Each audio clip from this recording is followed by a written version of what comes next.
Hi, welcome back to the Dylan Rounds case. Welcome if you're currently here in the live chat. I appreciate it. Today we're going to be looking at one of the latest news report articles on Dylan Rounds by ABC4 News Utah, I think, by Mark Ortiz. This time it wasn't a video, it's an actual article online. At first it wasn't accessible due to country, but credit to Glitter Galaxy for getting screenshots. Appreciate them doing that. Also, they're a long-time viewer from the Kenny Beach days, so that's good of them. So yeah, credit to Glitter Galaxy. We're going to read through it today, see if there's any inaccuracies, any additional information, anything to fill in the blank spots, and just get an understanding of what it's all about. And yeah, it might not be the longest of videos this time round, but that's because football is on shortly, so I've got to take that into mind. And no, it's not a Jim Terry, oh, I'm going to go and watch football, man. No, it's not that type of football. If people are unfamiliar, it's soccer. I'm going to watch some soccer, man, which is known as football in the UK. Okay, so let's get into the article now, and let's see. Okay, so here is the article, Missing in Utah. Title of this article called Missing in Utah, Dylan Rounds' mother claimed son's boots tied to suspect James Brenner. The main aim, as said, of this article is to see if there's any additional information, if anything can be tied up clearly from previous questions asked, and also just to compare, because I know there's been a few people who've been viewing my videos who've carefully picked up on slight mistakes made by Candice Cooley. So it's worth being on the lookout for additional mistakes, okay? So be on the lookout for quotes by Candice and information, just in case it doesn't match up with what's been previously said in previous interviews in recent time, okay? So it's by Marcos Ortiz, posted October 17th, 2022, updated October 17, 2022, same exact time. Okay. But yeah. So I've zoomed in on the screen so it's easier for you to read, okay?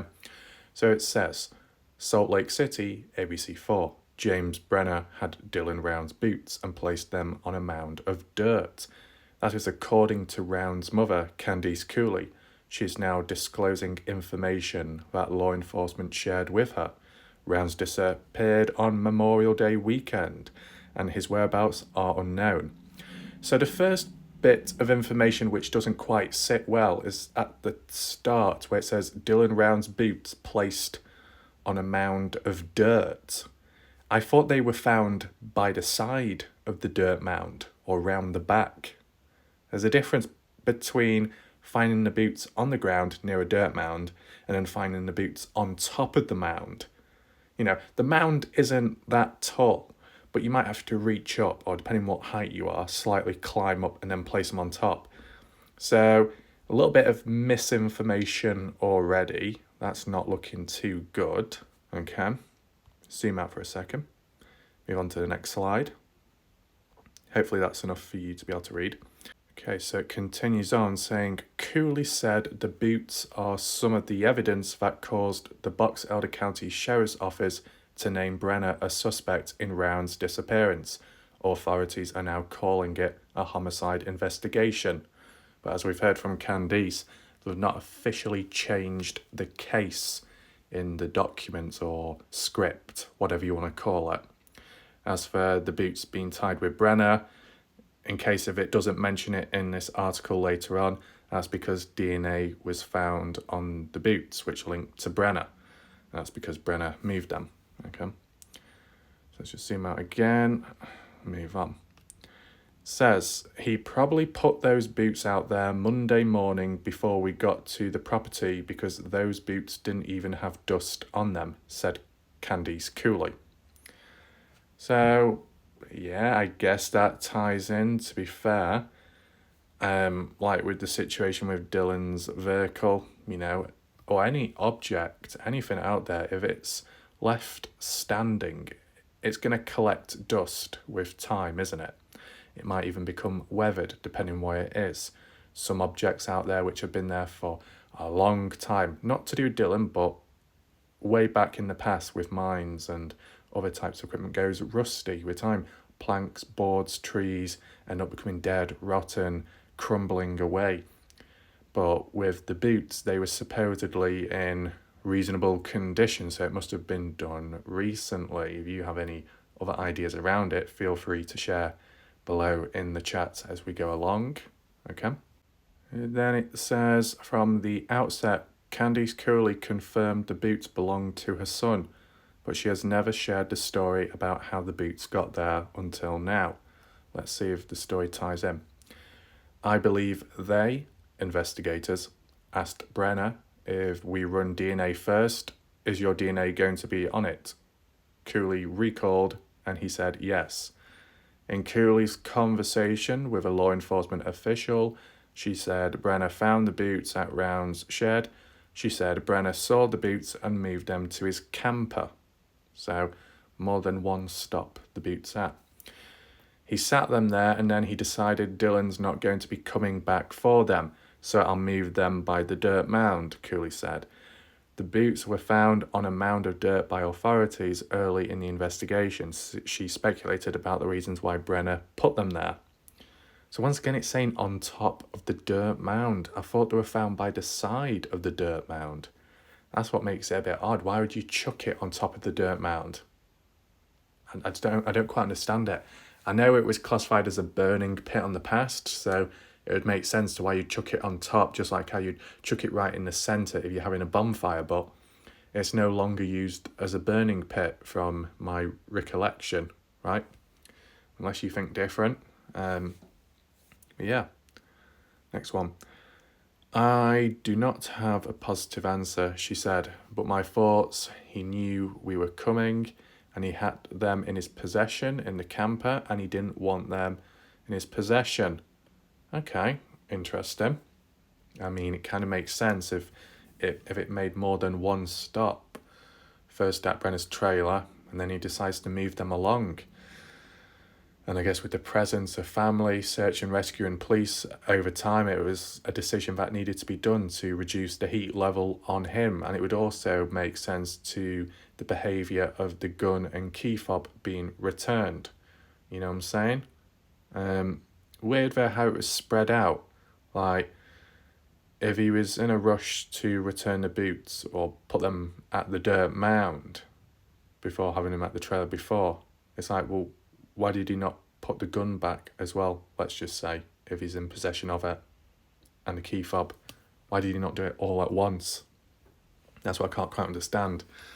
You know, if Brenner is in possession of the boots and they're in his trailer, as Candice Cooley states here, or suggest, I should say, if he's got the boots in his possession and he may have the gun and key fob, and he's like, oh, I need to take these boots out of my trailer and put them near the dirt mound so it looks less suspicious, then why did he not move the gun and key fob at the same exact time, the same day, right? You know, if it's all in one's possession, you might as well get rid of it all at once. There's no point just getting rid of one item because the other two are just as important and can still incriminate you. So then would it make you believe that maybe he wasn't in possession of the gun and key fob and somebody else was, but Brenner did have the boots? It does make you think, doesn't it? Guess there's different ways of looking at it. So Cooley said there was one drop of blood on the boots and lab test showed it belonged to Dylan. Now, if I'm correct in saying, correct me if I'm wrong, I'm sure in the past they delayed the lab testing originally, the police, LE, Box Elder County, because they were insistent on the sniffer dogs, the cadaver dogs, being sent out there first before the boots were checked for DNA and sent to the labs. If that's the case, then that's a big contradiction, right? You know, the LE back then, putting evidence second, putting the dogs first because that's a higher priority. And yet they're the same people that also delayed the bloodhound group because it was raining. That makes no sense. That's pure contradictions, unless Candice Cooley made a lie. It's either one or the other. The LE contradicting themselves or Candice Cooley lying. I want to know your thoughts on that. Do you think it's a bit odd how supposedly the LE wanted cadaver dogs at the start, and then next thing you know, they don't want them because they delay them, they call them off. It's like sudden switches in directions.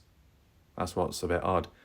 And if they did delay the DNA testing at the beginning and they were reluctant, it's like they're trying to derail the case, in a sense, drag it out as long as possible.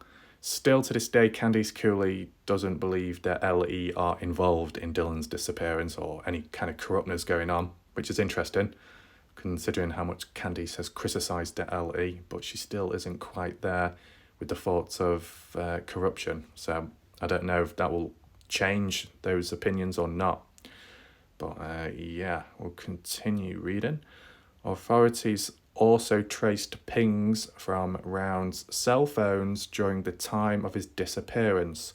Cooley said one call came from Round's to his grandmother, known as Karen, and then to Brenner shortly after that call. Okay, I think that's in the correct order, though I am certain that the last video I did with the whole phone ping situation, Dylan called Brenner first and then the grandmother. I might be wrong, but, I'm sure there's been a few small contradictions back and forth. And as I said, I'll just mention it briefly. Some people have mentioned it about Candice Cooley in the Heavy D interview compared to the interview in Doug's channel, where they were talking about the bin bag full of bones found by Ty and Lance. Candice supposedly originally talking about this and saying, oh yeah, this happened months ago, the whole bone situation and this and that. And then Ty and Lance following afterwards and finding it, but they've only delayed it till now or something. I don't know. And then Candice just recently in the Doug interview saying something like, oh yeah, and when we did this interview with Heavy D just a week ago, and then they end up just so happen to find these bones. It's like, what? It's so confusing. So it's like 1 minute it's been worded as Ty and Lance found the bag of bones months ago, and now they're saying, oh, it was just last week. What? That's what's so confusing. So it's very dodgy, that. Now, the only thing, I don't know it's like a big thing, but do you know where it says authorities also traced pings from Round's cell phones? It's got an S on the end of cell phones. I thought Dylan only had one phone. The way this is worded is it's as if Rounds has more than one phone, which is a bit odd. I know some people were talking about a burner phone somewhere, and then the suspect using it when taking out Dylan. I think that was just a rumour, but, just small bits of language like this. I know it's probably just meaning Dylan had one phone, but the way it's worded here, it's interpreted as more than one, like 2, 3, 4 phones at Dylan's disposal. That's what I can't quite get my head around. And the calling about the grandmother and then calling Brenner after the grandmother. I'm sure in a recent interview it was said the other way around, that Brenner was called first, then the grandmother, which is a bit odd. Was there another contradiction somewhere?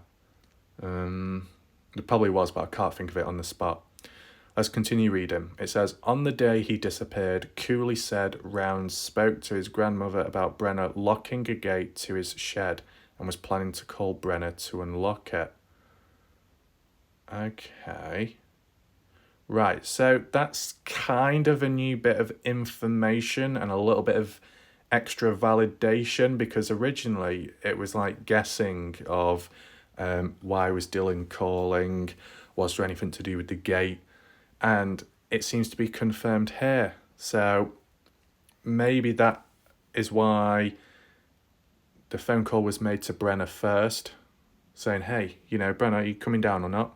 And then calling the grandmother, yeah, he's locked the gate again, what am I going to do? I'll just have to wait. I'll have to wait things out, or no, better still, I'll go down there myself and ask. That seems to be how it could be interpreted as. Brenner locking the gate to his shed. To his shed. That's worded wrong once again. The language is wrong. That's not Dylan's shed. It's not Dylan's grain shed. He doesn't own it. Jim Brenner, he doesn't own the grain shed. It's somebody else. I can't remember the person's name, but it's someone else that owns that grain shed. And I guess Dylan is allowed to borrow it. Jim Brenner is just squatting on the land, but I'm sure it was worded at some point that he's the caretaker of the grain shed. I don't know if that's a self-made title Brenner came up with on himself, or if he was given that role. Who knows? But yeah, a little bit more of misinformation there. Just to reconfirm, Dylan did not own the grain shed, but in the future he was planning to buy it and possibly the land around it, to basically expand with his farming business and everything, which makes sense. Okay, so if it is to do with the gate, that could tie in with maybe the odd grievance, the odd bit of tension throughout the day with Brenner and Dylan, with the gate being locked. Okay, interesting. Whoa, is that person squeezing their nipple? What are they doing? Oh, it's not someone's nipple. It's like a spot or a birthmark. It's that picture just popped in my face like that, like giving it a little squeeze. Please no, don't squeeze it. Okay, low battery. Fuck me. Right, it says, I think that there was what? I think that oh, I can't fucking talk now. I think that was what probably set everything off, said Cooley. It angered Brenner. He was jealous of Dylan. Okay, so they're tying the whole gate situation with the outcome. Okay, possibility, right. Setting it all off, angered Brenner. Jealous of Dylan.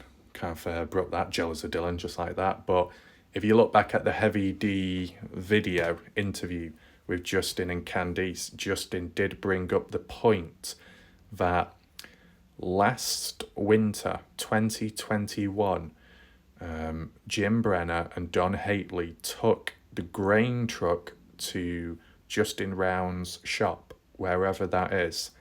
I guess it was for inspection, to be repaired, fixed, checked, whatever. And whilst Jim and Don were together by themselves talking, Justin had a camera set up and was able to listen into the conversation, and Brenner appeared very jealous of Dylan when he was talking about him and the way he was wording things. So if there is a long-standing feeling of jealousy, it may have built over time, and it was one of the components in which made Brenner snap at the point. You know, some people snap uncontrollably, other people snap because they reach a breaking point, right? And if there's a lot of things going on, several different factors and components going on all at once, it can ignite it. It's like the catalyst, the turning point, which sparks off all kinds of reactions, behaviours and responses. And I guess in Brenner's case, it was the go-to, get violent, get angry, act out, do something physical, and then after that, partially regrets it, maybe. I mean, I don't know if Brenner's ever shown remorse in the past for what he's done to other people. Would it be any different with Dylan? And the only reason why I say it is because Dylan has worked with Brenner before, right? And they know each other somewhat well. So that's the only reason why I'm thinking of that. Below that dodgy looking photo, it says, at the time, the property belonged to another person, but according to Cooley, Rounds was planning on buying it. It was also the land where Brenner was caught squatting. That's literally what I just said before. Bear in mind, I am reading as I literally read along. Okay, so I'm not directly looking at what's below the text, and I'm adding my own opinions and thoughts in at the same time, even if I'm on the screen, which mentions it down below. I'm completely zoned in, okay, before people start whinging and whining. Let's move on to the next one. He is just the type of person that snaps, she said. He acts and thinks later. Kind of like what I said. On that day, the final ping from Round's cell phone was at Lucin Pond. That is where authorities found Round's cell phone. Cooley said it is a shallow pond and there was nothing else found. But originally, at some point, Candice was saying there was nothing found there. But then again, I guess that's just because of the police and not wanting her to reveal certain evidence. But I will mention one key thing afterwards, which kind of blurs the lines between truth, lies, and being stuck in the middle with having no choice. We'll get to that later, okay? But yeah, seems to check out with the phone ping. Below that, it says, Cooley said a gun mysteriously appeared in Round's kitchen after authorities had searched there. It was like how Dylan's fob to his truck was found. Cooley said both items were placed there by someone after authorities searched the premises. Wait, it was what? Saying the gun appeared in Round's kitchen? No, I thought it appeared in the bathroom on the countertop. The same exact place where the key fob was placed. Not in the kitchen, in the bathroom. So we're getting more misinformation once again. Sure, it's only tiny stuff, but there's a lot of it in a short space of time. That's not good. The odd few mistakes, it makes sense, but several of them, and switching and changing between what was found first, this or that. Was it the gun found first, then the key fob? Or was it the key fob, then the gun? Because it's been worded both ways by Candice Cooley in different interviews and articles, okay? And now we're getting differing locations of the gun and key fob, now being found in the kitchen. But beforehand, they said it was found in the bathroom. Candice at one point said it was found on a seat in the camper. And then other people were saying, no, it was found on a shelf. What's going on? That is wacky. That is wacky. Anyway, let's continue reading. It says below, if we knew how they got there, we would have the answer 100%, Cooley said. If we knew how they got there, well, it's kind of obvious how they got there. A person came walking down, walked inside, dropped the items off and walked away. It's not going to be a ghost, is it? Oh my God! It's going to be a fucking reptilian! It was right all along. The aliens were present. Talk about all those lies, filling it in, saying they don't exist. Man, it was them all along. They put the gun there, man. Ridiculous. See, this is what I mean. No, I'm only joking. It continues on saying, lately, he has been calling Round's grandparents, Larry and Karen. Cooley said Brenner claimed his innocence, but she said once her grandparents laid out the evidence against him, which was mainly Karen, he turned silent and refused to answer any more questions. He said, talk to my lawyer, Cooley said. Okay, that seems to make sense. It's not really mentioning anything about Chase Venstra at the moment. It might pop up, but in case it doesn't, whilst Brenner may be claiming his innocence, Brenner was also kind of putting the blame onto Chase Venstra, but not using his name until he slipped up and gave the name out.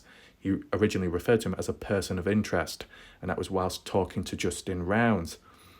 Justin Rounds obviously didn't know how to act, because how would you in that spot, in that, that moment in time? It's like, whoa, what do I do? But just listen to him, and Brenner was saying, yeah, Chase Venstra, he's tied up in it. You need to go down this road and time how long it takes to get here and there. And also that Dylan has been burying things on his land or near the grain shed. And it's like, what? Stuff like that. And there might be other things as well which hasn't been talked about yet. Maybe we'll find out later. But yeah, that's how it seems to be. And then it says, the reward for information about Dylan Round's disappearance has been increased to $200,000. Cooley said members of Heavy D Diesel Brothers recently doubled the previous amount. And we saw that in Heavy D's interview with Candice Cooley and Justin Rounds. Now, some people were claiming that Justin and Candice didn't seem too impressed, or they didn't seem to react much when Heavy D was like, yeah, I'll increase the money even more. And, there's different ways of interpreting that, but I guess one of the main ones would be Maybe it's because they're numb. The money itself doesn't matter. It's just trying to find Dylan. Maybe in the back of their mind, subconsciously, it doesn't excite them too much. Aside from obviously trying to find Dylan, is because the reward money is already high at 100,000. That's already a lot of money. Even when it was at $20,000, that was quite a bit of money. And ever since that, lean onto the 100,000, there's not really been anyone reaching out. So at 200,000, it's like, well, who else? Like, what difference is it going to do? So maybe that could explain, why they didn't overreact the rounds, aside from obviously focusing on trying to find Dylan. I just wanted to point that out there because I know there was a few comments on that due to the body language displayed by those two. There is another point to mention by Andrew Culver, but I can't really mention it in this video because it doesn't link in properly, okay? It needs to be a designated individual video, okay? And we'll get more into that afterwards in the next one. Yeah, okay. It says, Brenner remains jailed in the Weber County Jail on a gun violation charge. He has not been charged with any crime connected to Round's disappearance. Yet that seems to tie in line. And for once, this article says a gun violation charge, not gun charges, more than one. This one seems to be correct. And it's all to do with that 22 caliber or 22 point rifle, which was originally stolen and then handed over to Don Hatley. Don Hatley surrendered it in, was interviewed by the FBI, and then it was explained from there on. And then Brenner was obviously exposed by Don, and then Brenner ended up getting arrested. So hopefully that makes sense to you. If not, you can check back on my old videos or leave a comment down below and I'll respond back. Okay, so it's under control.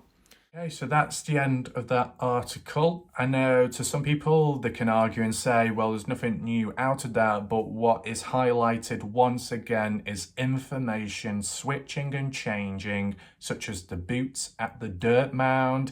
This time it's worded as the boots are found on top of the mound and not by the side of it.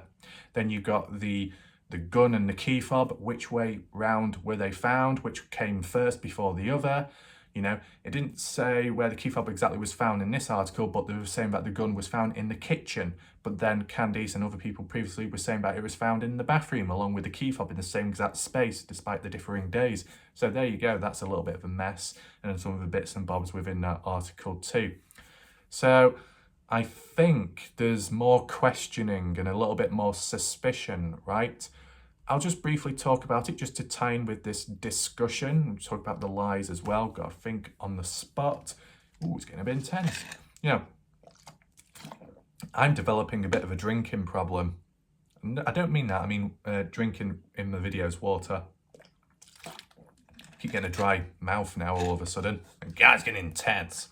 But to do with all these supposed lies here and there. Move to the most important point first before I get. So with Candice Cooley, there's been times where she's had to lie or keep something a secret. Or maybe she's let something slip and then had to go against it afterwards. Or if someone else let something slip, such as the LE with the key fob originally being publicly revealed on the NamWas report and then Candice having to deny it, which would make her appear as she's lying. There's been some times where she has switched and changed with information and it's still a mystery to this day and people are questioning it within the chat and saying she's outright lying. But then there's other times where she's got no choice but to lie to go against something so it doesn't ruin the investigation. And another time she might tell the truth too. So it's very back and forth, but there is also in the middle where she's got no choice but to keep quiet, or she's got no choice but to resist against something because of the case, the procedure, and being warned and advised by the police, such as in the past with the phone being found in the pond, saying back then nothing was found, and now saying the phone was found. She's not much she can do about it with certain things. So when you've got that 3 different situations, it gets kind of awkward, right? Some people will think she's an outright liar, other people will think she's not a liar, and then some people will be stuck in the middle, just like how Candice may be stuck in the middle when it comes to what can be revealed and what can't. So it does require a bit more thinking than other situations and other people. We've not really seen Justin Rounds lie much, unless you've heard something which is different to what's been said previous. Feel free to list that in the chat right now. How should I word this just to avoid any issues? Okay, I'll do a poll or something right now. Who is more of a liar, Candice or Justin? Or are they both okay and they don't really lie? Let me know your thoughts. Tying in with the whole lying situation and stuff, I've not really watched it. I watched a bit, but I didn't really get to the main point. Lance, Earthworm Entertainment, doing a live stream with Kimber and talking about Candice Cooley lying, like lies. That's like the title, kind of hard hitting, right? And then when you start hearing about it, we're just mainly talking about dogs. Either starting some search and rescue dog thing, training them. I have no clue because I don't look into dogs and all that stuff, but something to do with search dogs, something to do with donations, something to do with setting up some fundraiser, something to do with needing $10,000 in a space of 30 days or something.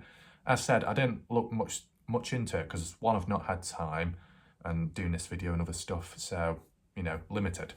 But you get the idea. And then in terms of the lies, I think it was summarised by one individual, credit to them. They were just basically saying that Lance and Kimber were getting at the bone situation with the bags. And I think it was more to do with handling them. I think it's that Candice was basically saying that the way Lance and Ty handled the bag of bones was not right. Like, how they were messing around with the bag and fiddling with it, like they should have been contacting the right people immediately and stuff, and they didn't, or they handled it wrongly, or they may have tampered or ruined potential evidence. If it turned out to actually be human remains, you would have acted differently. It was lack of professionalism. I think maybe that's what Candice was getting at. I think, just in short, she was basically bashing them in a negative way. Some people agree with what Candice said to Ty and Lance, but I guess others don't. Lance responded and just basically saying it's not true. I said, I've not looked much into it, but I assume basically they are going against what Candice is saying. That's why they've titled it Lies. If my guesses are, it's probably like Lance did this and did that, followed the procedures, did reach out to them, did call them, and etc., and it was okay in the end. But Candice is portraying it in a negative way. I don't know whose side is right, who's wrong. You can leave your thoughts down below if you care to think. And I could even do another poll now. Actually, I don't know if it's too close to the other one. Shit, it's probably going to blow up. But I'll just try and throw one in now saying... no, actually, fuck it, I can't think of it on the spot. I'll think of it afterwards in the chat, under control. So, yeah, some kind of things going on here and there, right? I didn't think I was going to wake up to that video, but I did, and it's like, oh, damn, you know, it's been one of those things. Obviously, you've got all these different groups centred in all different places, in real life, online, doesn't really matter, clashing here and there, and now Ty and Lance, or mainly Lance, I should say, clashing with Candice Cooley. Not really seen that before, to be honest. Most of the time, Lance and Ty have been just doing their own thing, receiving lots of negativity, resistance, but just keeping to themselves and just getting on with in real life searches. But now, are they starting to hit back or just respond to defend themselves? I'm not quite sure, maybe. And they're starting off with Candice Cooley first, to clear their name, maybe, to just clear up any kind of confusion.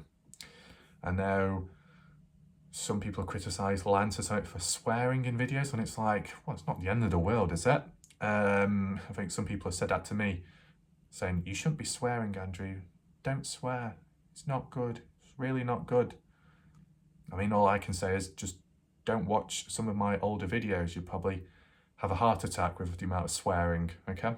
So there you go. Anything else to be included? Not that I can think of on the spot, but what I will do if I can get a hold of it is I'll show you another new missing person poster of Dylan Rounds. I believe it was just set up by one of the members on the Find Dylan Rounds Facebook page, but I'll share it with you. We'll just see what the information reads and just get a little review of it, okay?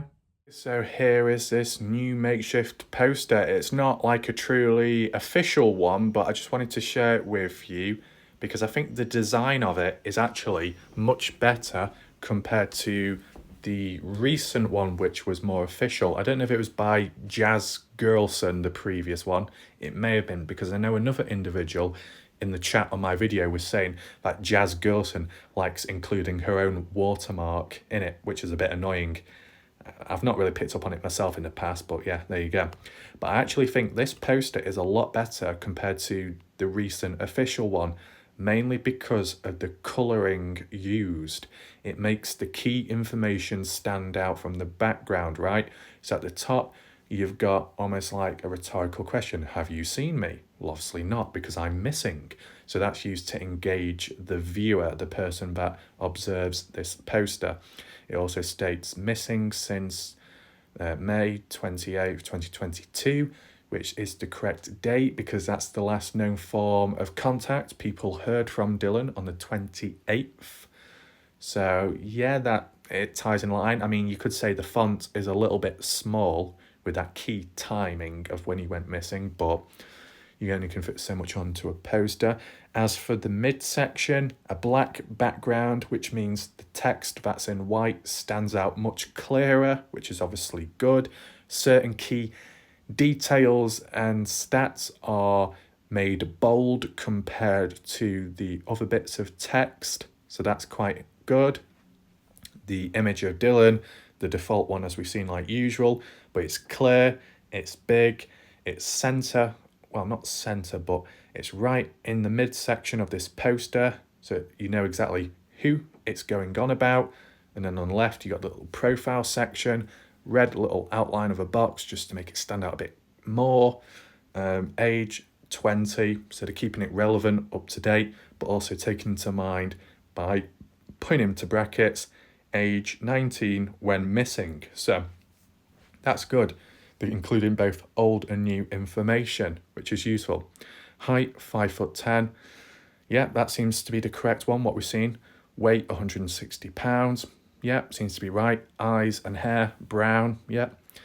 Contact toll-free tip line, whatever that is, and then the email too, providing the correct forms of contact.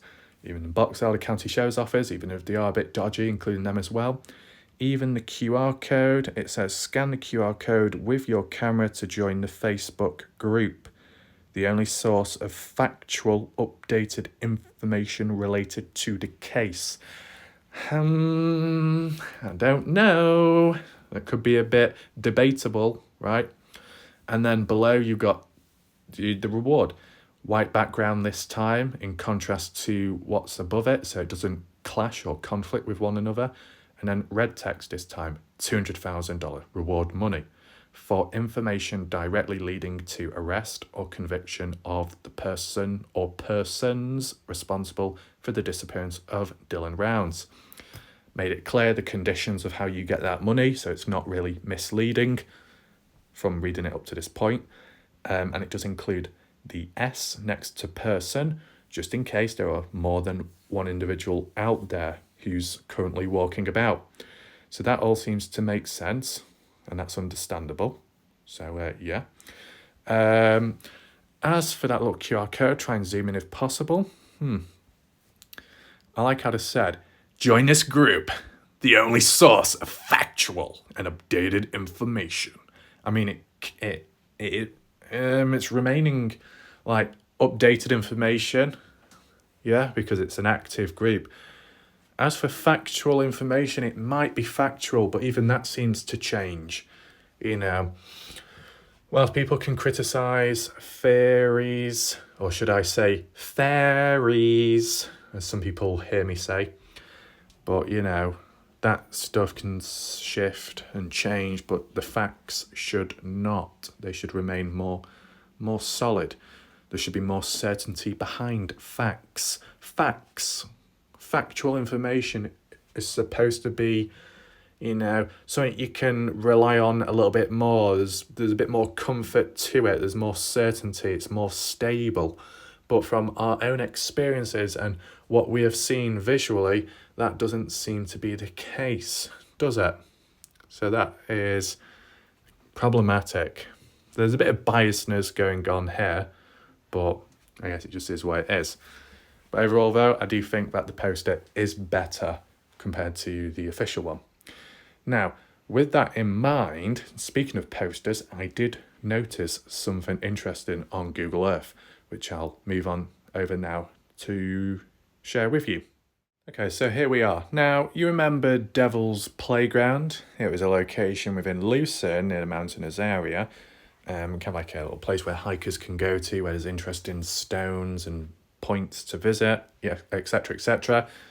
Further additional info, I did cover it in a previous video, along with other locations within Lucin, looking at the 360-degree imagery on ground to see if there's anything odd that showed up, and most definitely there was some strange things and questionable stuff that did.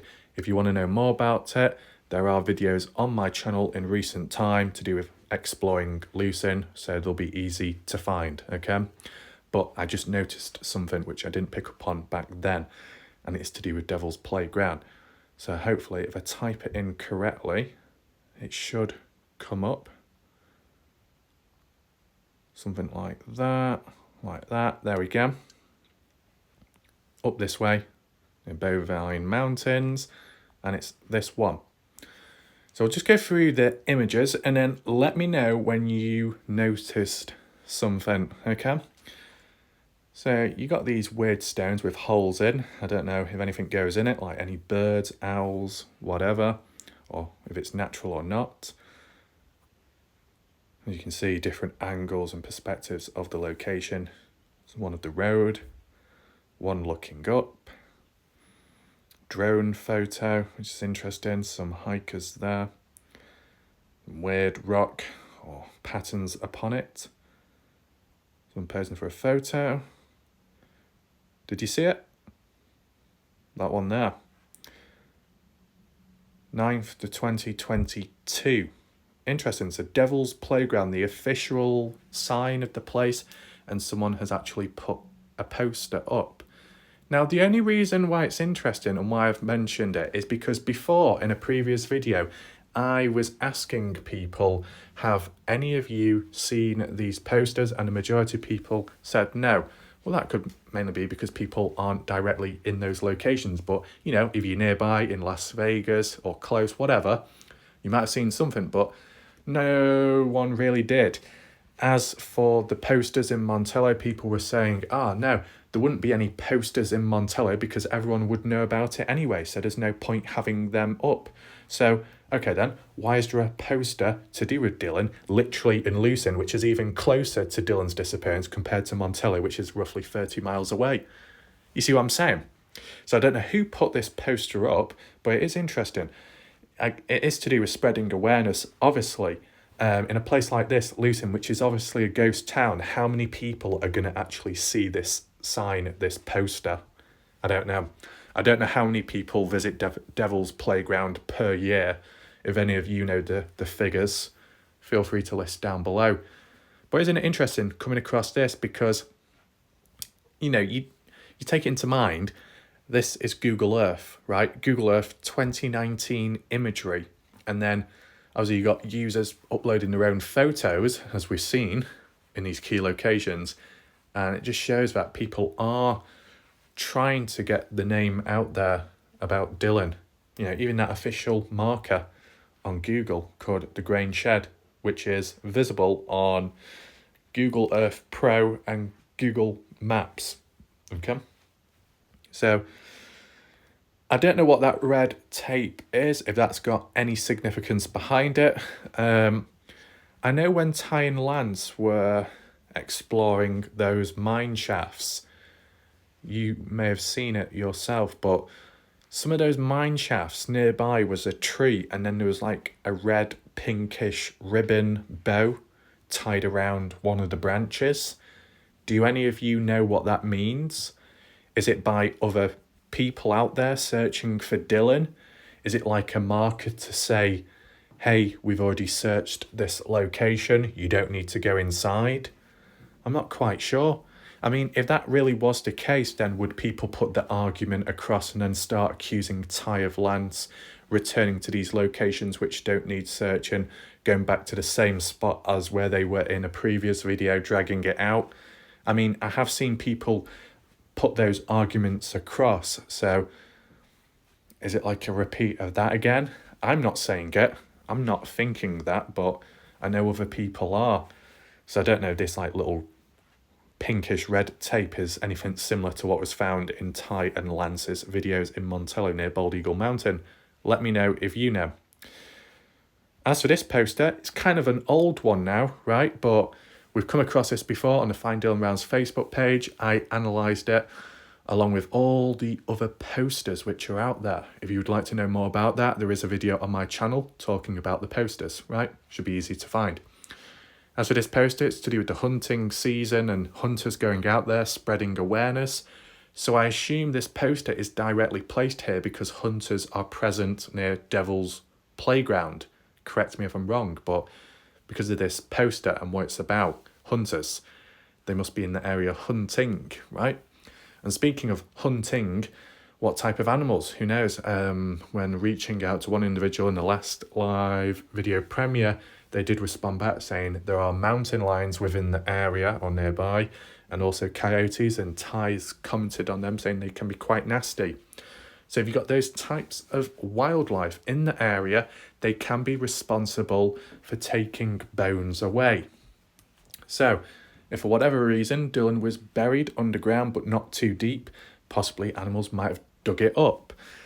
If Dylan was found in a building or under a tree or just scattered somewhere, with time decomposing, but also the animals themselves could be responsible for taking bits away.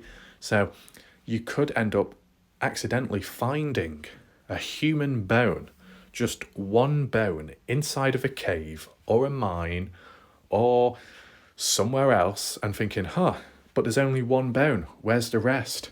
Surely Dylan can't be buried here, let's move on. You know what I'm saying? Because it's not quite the same, but with Ty and Lance, mainly Lance, because he goes inside the caves, he has come across, mines, I should say. Lance has come across bones before, and I'll talk a little bit more of that in a second, okay? Let's just finish these photos off quickly. Okay, pardon me. What's that person doing?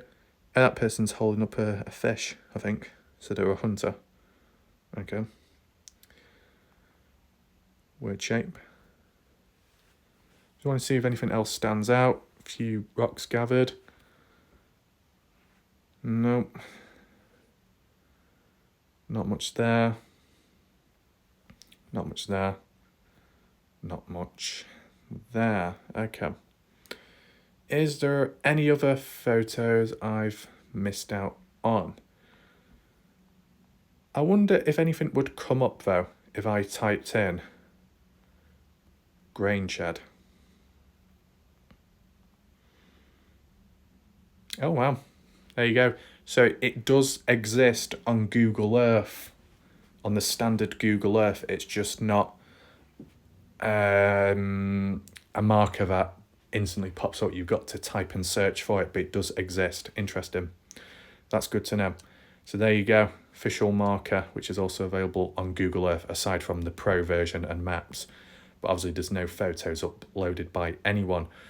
I'm surprised no one's tried doing anything like trying to upload the photos of the pancakes footage of the grain shed and, you know, the surrounding area and then implement it into this, because I think people can do. But yeah, just a little discovery. Anyway, let's just transition back over to the bone situation. So as I was saying with Lance going into these mines and maybe caves and coming across these small bits of bones, but only a singular piece, he's like just shrugged it off and said, it's probably just a part of an animal or something insignificant. And to be fair, that might be the case most of the time. Like even those bags, the bags with the bones in, well, the bag with the bones in, it was like, well, that was animal in the end, so there you go. But, you know, if you tie it in with the animal theory, okay, if you've got animals out there like the cave lion or coyotes, and they like bones, they take bones away if there's still bits of flesh on it, whatever, or bone marrow, whatever it may be. You know, it's happened within the Kenny Beach case with hikers going out there, Jeremy Canyon, finding bones scattered about, finding them inside of shallow caves as well, where mountain lions would sleep, rest. So, you know, you could get Dylan, that might have been over that way. Mountain lion or some kind of creature comes along, bites, pulls something off, gets a bone, depending on the state of the individual, takes that bone way over that way, but only one. Another animal comes along, takes another bone, but then goes in a completely different direction. So obviously, with time, and if there is wildlife presence of certain types of animals, it actually will get harder to track and find Dylan rounds, right? Like, if bones are scattered around because of animals, what happens if you find a singular bone of Dylan, but not all of his bones, if he's been spread about? What happens then? Like, if you've got a drone and it does detect soil disturbance and it does find maybe a grave, a spot where Dylan was placed and dumped, and they find a femur bone, they find a rib cage, bits of a rib cage, or like bones of hands or forearm, whatever it may be, and DNA can be traced to Dylan.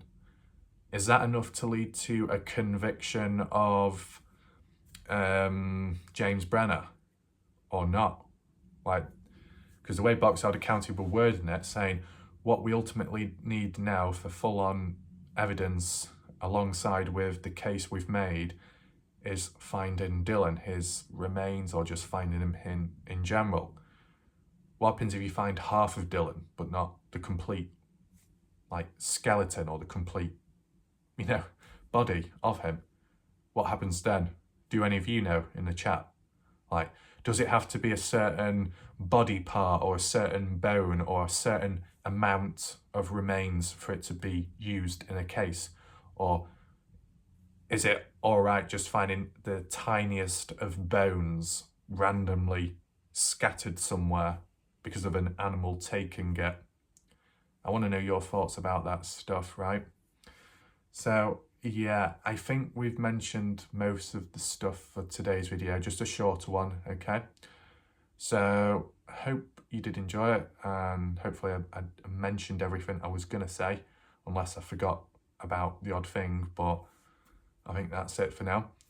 As for the Dylan Brown stuff, I'll see you tomorrow or whenever I get round to the next video, okay?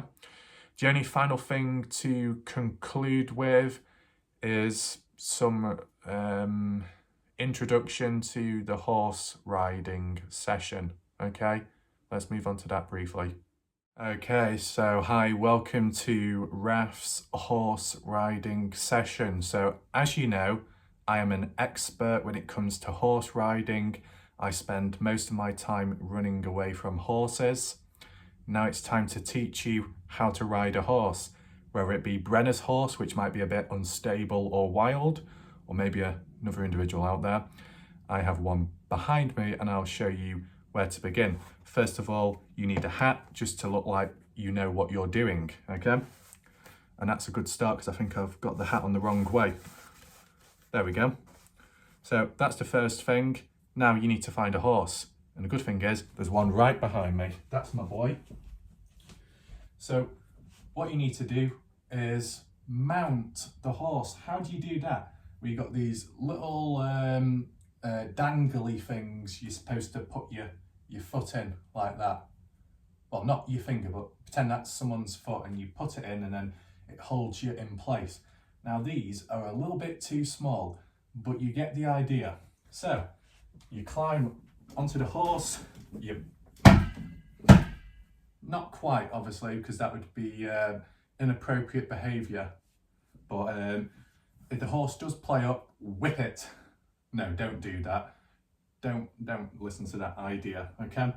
So you've got to try and mount the horse like this. Oh my God. And now you're on top of the horse. You are now riding it. Isn't that right? Now, it does look a bit dodgy, doesn't it?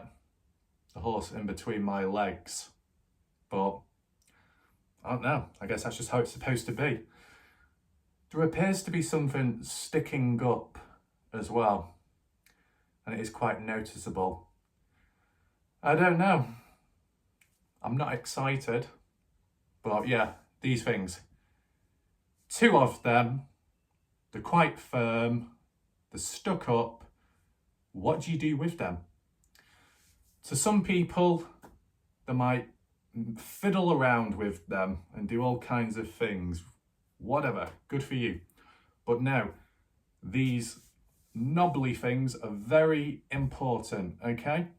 So whilst you're on the horse riding it like this, shit, I'm stood on the horse accidentally. There you go. Whilst riding on it like this, what you're supposed to do is use these like reins, okay? You know the reins, like that. You firmly grasp these 2 prongs that are stood up, you know, these. You grasp it with your hand like that, and obviously grasp the other. But it's one of those things where not everyone will hold the reins on a horse with 2 hands. They might just use 1 hand. They might just use 1 hand like that as they're riding, and then they use the other hand if they're a cowboy. So whilst they're controlling the horse like this, firmly gripping it, come on boy, pull out the sidearm, bang, bang, bang, like this.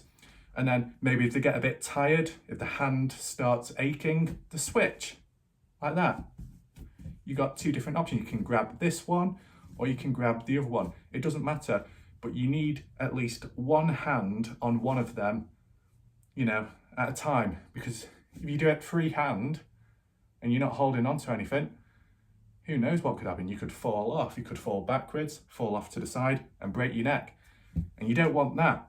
Maybe the horse does, but you know, you don't want to get hurt. So big tip, when you're on top of the horse and you're riding it, no matter how far, how deep, how rough you go, you know, if you're on soft terrain or not, you know, you got to make sure you've got safety precautions.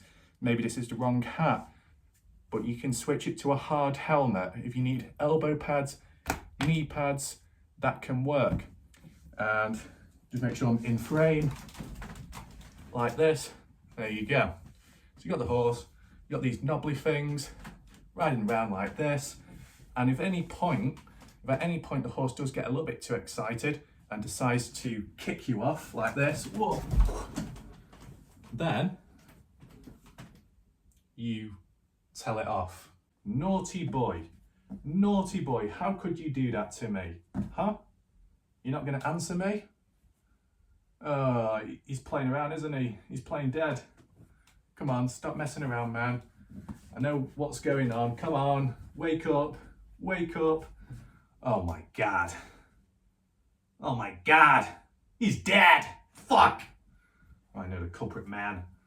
The goddamn snake.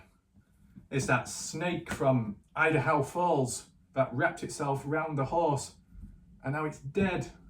Oh my God. How could you do this? Oh shit. It's putting it in a stranglehold. Oh my God. The horse is being strangled by the snake. I need to try and get off snake. I'll pull you off. Whoa. Oh my God. Right. So there you go.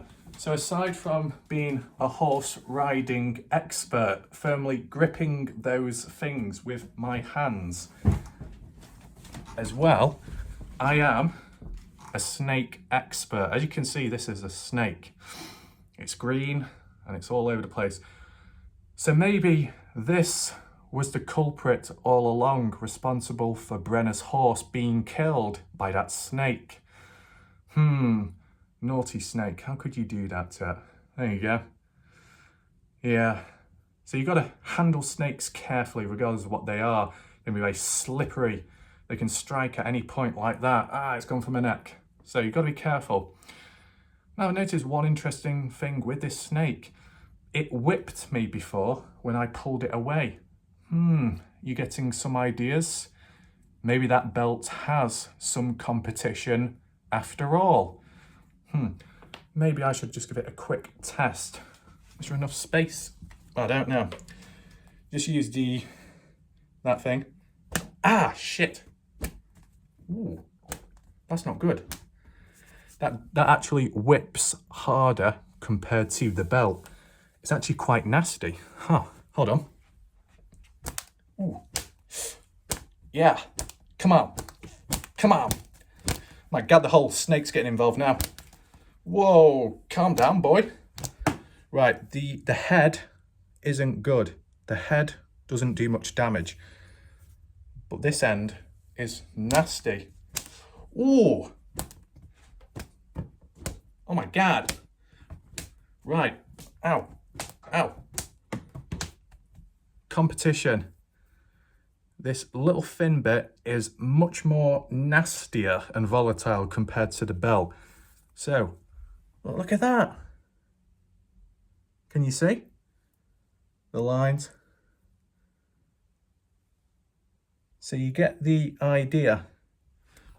My hands are okay. My hands are okay, don't worry. So, looks like we've got a new defense mechanism. Any dodgy people show up, if there's any trouble, you get this snake out and you whip people all over the place like that.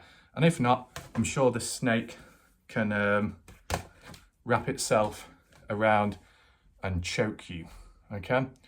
So we are now developing new methods. So it's all under control. There you go. These are the hands. I'm going to go now. Thanks for watching. I'll see you next time and goodbye.